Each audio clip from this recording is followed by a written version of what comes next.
Hey everyone, and welcome. Today we're going to do something a little different. We're going to travel back in time, way back, to 16th century Korea. We're going to unpack this tiny but incredibly powerful poem that has a timeless message about our inner lives. You know, about our deepest feelings and maybe, just maybe, the strength we find in keeping some things just for ourselves. I want you to really think about this for a second.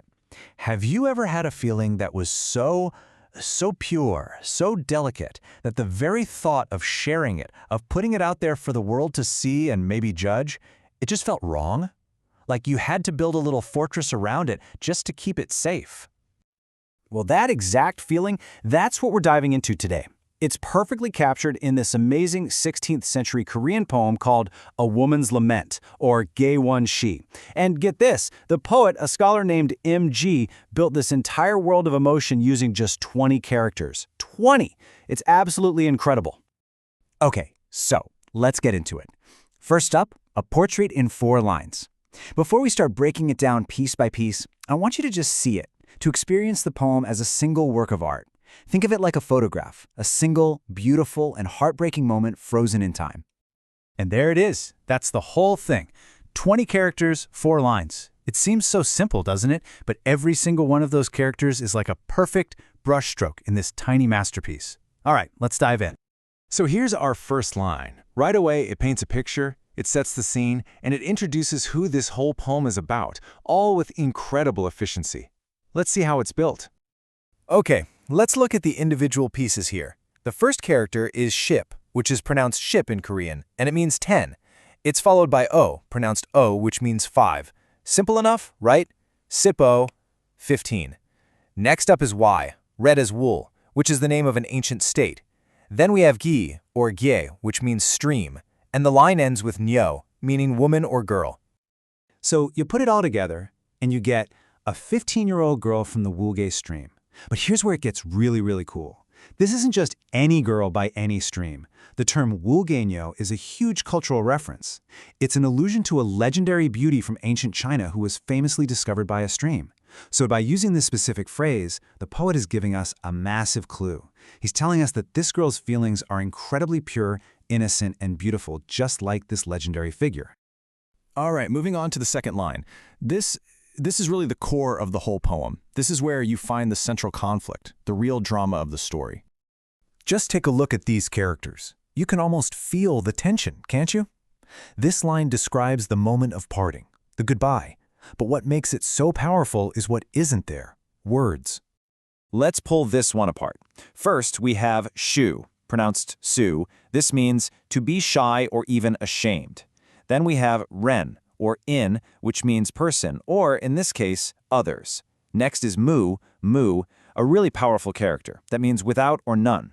Then there's were, eo, for word or speech, and the line ends with byal, which means to part or farewell. So, what do we get? Ashamed before others, she parted without a word. And this right here is the crucial point. Her silence is everything. She's too shy, too aware of everyone watching to say what she feels. But this isn't a sign of weakness. Far from it. It's a powerful statement that her feelings are so pure, so deeply held, that she literally cannot bear to expose them to the outside world. They are for her and her alone. So the public farewell is over. Now, the poem shifts. It follows the girl away from that silent, restrained moment and into a space where she can finally be alone with her emotions. And here are the final 2 lines. You really have to see them together because they create this one single, incredibly beautiful and, well, heartbreaking picture of what happens next. So the third line, it starts with gui, gui, and lai, re. Together they mean to return. Then you have yem, which means to cover or to close. Now, this next part is so important. We have chung, jung, meaning layered or inner, and mun, for gate. So a jungmun isn't just any gate, it's the inner gate, a powerful symbol of her retreating into the most private part of her home, of her world. And now for the final line. It starts with nak, pronounced yep, which means to weep, a very direct emotional word. Then mu, hyang, meaning to face or towards. And what is she facing? This is the final gorgeous image of the poem. Not, or I for pear, hua for flower, and wool for moon. pear blossoms in the moonlight. So the full picture is this. Returning home, she closes the inner gate. Weeping, she faces the pear blossoms in the moonlight. It's only here, behind that closed inner gate, completely sealed off from the world, that she can finally let her true feelings out. This is more than just wanting privacy. It's an instinct to protect her pure emotions from being distorted or misunderstood by the world. And the poet's choice of imagery here is just brilliant.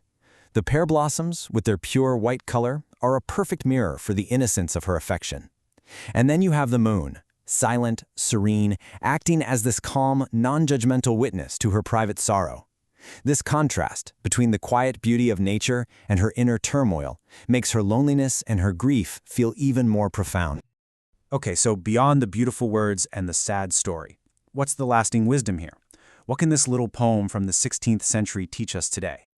This is the core message. It really all boils down to this single idea, that a pure, innocent feeling is such a precious thing that it deserves to be protected, that it belongs to you and you alone, and keeping it private is what preserves its true value. So, what's the takeaway? I think this poem is a timeless reminder that not everything needs to be shared to be real. In fact, some feelings actually gain their power from being kept private. There's a profound strength and a quiet wisdom in knowing what to hold sacred just for yourself. And that's the thought I want to leave you with. We live in an age of constant sharing, don't we? We post every moment, broadcast every feeling. And then you have this poem from hundreds of years ago asking us to consider the complete opposite. In a world that screams share, what is the power and the wisdom of a secret sorrow?